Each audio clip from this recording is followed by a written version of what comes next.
My name is Cassie. I'm 35 years old. I married Wilfred 5 years ago. We initially wanted to have kids and even went through preconception care, but it just didn't happen. It was emotionally and physically draining, so we decided to give up on having children. I still love kids, and sometimes when I see a baby, I think, I wish we could have had one. But life with just Wilfred is peaceful, and I've come to appreciate that. Then one day, my brother-in-law and his wife showed up unexpectedly. Wilfred was at work, but I work from home, so I answered the door. To my surprise, my brother-in-law Curtis and his wife Isadora had large carry-on bags with them. Going on a trip? My guess was right. Isadora said, "Long time no see, Cassie. We're actually going to Bali." I really don't like Isadora. She and Curtis got married before Wilfred and I did. She once said to us, "You two are a perfect match, both missing the marriage boat." And I found it incredibly rude. Isadora loves to brag about Curtis working at a top-tier company. She never misses an opportunity to say, "My Curtis works at a prestigious company." And it's always annoying. What I hate the most is her making fun of our infertility. She knew we were doing preconception care, but said, "Doesn't preconception care feel unnatural? Will a child born that way even grow up properly? A naturally born child is always best, like our daughter Sasha." So it wasn't surprising that she came to brag about her trip to Bali. I was about to say, "Have a good trip," and close the door when Isadora said, "Wait," and pushed her 3-year-old daughter Sasha towards me. "We came to leave Sasha with you. She's too young to appreciate Bali. We'll be gone for a week, so take good care of her." "Excuse me?" Still stunned, Isadora went on. "Sasha has dry skin, so please apply cream after her bath. Oh, and she usually goes to bed at 8. So make sure she's asleep by then. She's potty training, so take her to the toilet as much as possible. And absolutely no eggs. She's allergic." "Wait. What?" "No, I can't do this. You can't just drop this on me." I tried to refuse her overwhelming demands, but Isadora ignored me. She tilted her head and smirked. "Cassie, you were doing preconception care, right? You wanted kids. I thought you'd be happy to look after a child you couldn't have, even if it's just for a week." Her words were so shocking, I couldn't say anything. Isadora dropped one more bombshell before leaving. "Take good care of Sasha. Oh, and don't leave her with my mother-in-law. I can't stand her." "Sasha, listen to your aunt, okay?" Curtis patted Sasha's head, and they left for their trip. Sasha and I stood dumbfounded at the doorway. When she realized she'd been left behind, she started to cry. I hurriedly took her inside. I'd wanted kids but had almost no experience with them. I didn't know what to do with a crying Sasha, so I tried to soothe her by saying, "It's okay," and showing her some cartoons on TV. Finally, she calmed down. Sasha had a small backpack with 3 diapers and a change of clothes for 1 day. Even with no parenting experience, I knew this wasn't enough for a week. Isadora often says, "This is why poor people," about us. But if she thinks we're poor, why didn't she leave any money for Sasha's care? My frustration grew. Isadora hates my mother-in-law, but I don't. I immediately called her for help. "I'm sorry to ask this so suddenly," I explained over the phone. "Oh my, what a situation!" she exclaimed and rushed over. My mother-in-law is straightforward, and often misunderstood as harsh, but I like her cheerful and no-nonsense personality. "Grandma!" "Sasha, long time no see. How have you been?" Sasha was thrilled to see her. Isadora never visited her in-laws, but when she was away for work, Curtis would often leave Sasha with my mother-in-law. Of course, we kept it a secret from Isadora. My Sasha has become quite the talker. Curtis can't keep secrets, so he stopped leaving her with me. It's nice to see Sasha after so long, said my mother-in-law, genuinely happy. Sasha seemed happy too. So when my mother-in-law asked if she could take her, I said, please do. That night, Wilfred came home. When I told him what happened, he was furious. Isadora knew we wanted kids, and still said that? You handled it well, Cassie. I would have lost my temper, he said, making me feel a bit better. A week later, a tanned Curtis and Isadora came to pick up Sasha. Wilfred had taken the day off, so we both confronted them. When we told them we'd left Sasha with my mother-in-law, Isadora's face twisted in anger. I told you not to leave her with my mother-in-law. I hate her. Sasha likes her for some reason, and it bothers me. Isadora, could you not openly say you hate someone's mother? It's rude. Wilfred calmly replied. Isadora glared at me.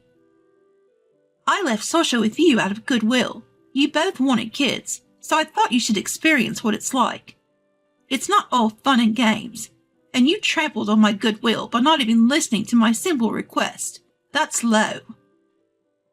Her audacity left me cold.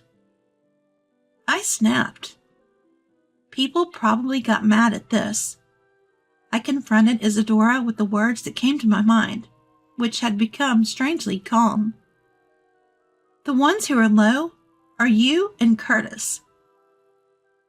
What? Why didn't you take Sasha on your trip? You say she's too young to appreciate Valley, but you just didn't want the hassle. And leaving her for a week with only 3 diapers and 1 change of clothes, what's that about? Well, would you normally leave your egg-allergic child with someone else, even a relative? Allergies can be life-threatening, and Sasha cried when you left. Did you even consider how she'd feel being abandoned for a week? Isadora and Curtis were speechless. Finally, Isadora forced out some words. But I left Sasha with you out of goodwill, Cassie. You work from home. You have time. We're family. You could help a little with childcare. Or is it because you're poor and you didn't get paid for babysitting? As I sighed at Isadora's relentless need to belittle me, Wilfred, standing next to me, spoke up. Listen, Isadora, you keep calling us poor, but I think we earn more than you do. I work for a top international company, and Cassie makes twice as much as Curtis. As he said this, he pointed to a character merchandise displayed in our entryway. Recognize this character? Cassie designed it. What? Isadora and Curtis looked stunned, and for good reason. I'd never told them, not wanting to brag. But I was the designer of a character everyone knows. Designing its illustrations and merchandise is my main job, but I also illustrate children's books and create corporate mascots. I'm far from idle at home. I had no idea Cassie was such an amazing illustrator. Hey Cassie, give me an autograph. I want to show off at work. I couldn't hide my disdain as Curtis stepped forward, ignoring his stunned wife, and asked for an autograph. No. I refused, but he kept begging. Come on, please. Just then, my mother-in-law walked up from behind Isadora and Curtis. Ah, Mom. Wilfred noticed her, and Isadora quickly turned around. Isabella told her mother-in-law to bite. Mother-in-law, thank you for taking care of Sasha. We'll take her back now. No, I'll keep Sasha for a while longer. What? What are you talking about, Mom? Isadora and Curtis half smiled, thinking my mother-in-law was joking, but she was serious. Have you been feeding Sasha properly? My mother-in-law had been concerned that Sasha was smaller than other kids her age. After cooking for her every day, being mindful of her egg allergy, Sasha had said, Mom and Dad never cook. It seems that Isadora and Curtis found it too much of a hassle to prepare meals for their 2-year-old daughter, Sasha, who has an egg allergy, so they've been giving her store-bought baby food. You can't blame anyone for calling this neglect. I've reported you to Child Protective Services. I've also offered to take care of Sasha for a while, so you two should go home, said the mother-in-law, who had worked as a public health nurse for many years and was very knowledgeable about child development. Although she had always been suspicious, she had turned a blind eye, thinking it was wrong to doubt her own son and his wife. But after spending a week together, she decided that she couldn't ignore the situation any longer. After a heated argument at the front door, Isadora and Curtis retreated, unable to withstand the mother-in-law's forcefulness. I'm sorry for causing such a scene. Don't worry, I'll take care of Sasha, she said before leaving. Within a month of this big commotion, Curtis showed up unannounced at our house. Apparently, his affair had been discovered. He had lied about going on a business trip abroad and was caught meeting his mistress. Isadora kicked him out. Initially, he went to his parents' house, but since Sasha was there, his father-in-law kicked him out. And he had no choice but to come to our place. Of course, we have no obligation to hide Curtis at our house, so Wilfred and I flatly refused. We have no obligation to harbor you. Why don't you find a hotel? We told him. And he left, shoulders slumped. In the end, Isadora and Curtis divorced. Curtis gained sole custody and moved back in with his parents after apologizing. I've heard from my mother-in-law that he's working hard to be a good dad to Sasha now, I learned. Isadora, who had not been properly raising Sasha, lost custody and broke down crying during the negotiations. She quit her job and returned to her parents' home in the countryside.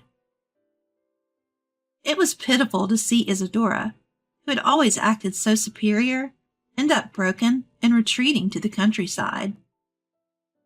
Auntie, did you come to play again today? Yeah, what should we play today? Let's play house. You be the baby, and Sasha would be the mom.